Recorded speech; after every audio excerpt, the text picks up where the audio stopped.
Among the landmarks of Louisiana, there are many faded reminders of what we've lost or even forgotten. Commonplaces that seem familiar, but distant and even blurred. The old stores and signs and town squares can still be found along the smaller roads, but in just a few more years they will all be gone. It's too late to save many of the things our grandparents thought would last forever. Maybe the best we can do is enjoy them while we can. In the town of Mangum, the past shines most brilliantly in an afternoon sun. The long, warm rays washing over this store, maybe for the last time, and maybe breathing life into the old bricks once again. It's terribly romantic, of course, this longing we feel for a grand old husk of a landmark, but there also isn't a soul among us so cold as to pass by this old store without at least once wishing it could betray its secrets. In Mangum, the story would contain 2 floods, a fire, and a tornado.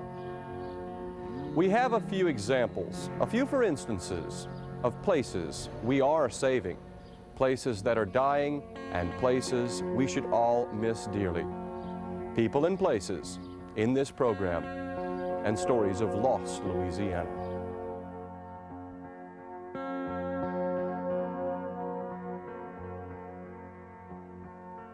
We miss the familiar places like the abandoned stores you'll find in almost every town.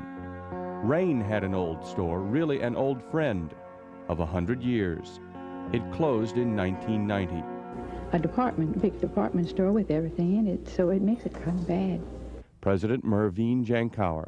We're going out very quietly, and you would be amazed at the way we have been received by the public since we announced that we were going out. In 1884, Mervine Kahn was a young businessman traveling to Texas by train. He happened to stop here, liked it, and founded a trading post at the station's door. The family business grew and in its heyday covered a downtown block. Like many merchants of the last century, Kahn, his wife, and 6 children lived above the store.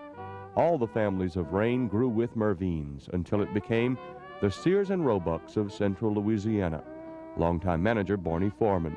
We sold horse-drawn equipment, plows, Georgia stocks, wagons, hardware and appliances, giftware, ladies ready to wear, men's clothing, shoes, just about anything that a family could use.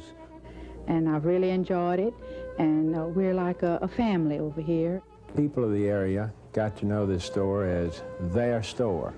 You would always hear them say, "I'm going to my store, Mervine's." Okay. And over the years, no matter who I talked to, they'd say, where do you work? And I said, Mervine Kahn. Oh, yes, I used to shop there. My family shopped there. My grandparents shopped there. But sometime in the 80s, people stopped shopping at their store. They could find what they needed at a chain store or the mall in Lafayette. The final straw was broken when Mervine's New York buyer went under after 77 years. Mervine's was the firm's first customer.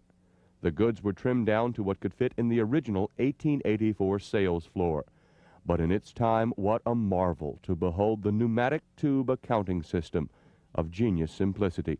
This is the Lamson tube system, which as far as we can tell was installed in Mervine Kahn Company in 1925. What happens here is when a sale is made, the slip and all the money go into this little tube. It's closed up, this lid is open, and it goes up into a central cashier's desk. It saves you the expense.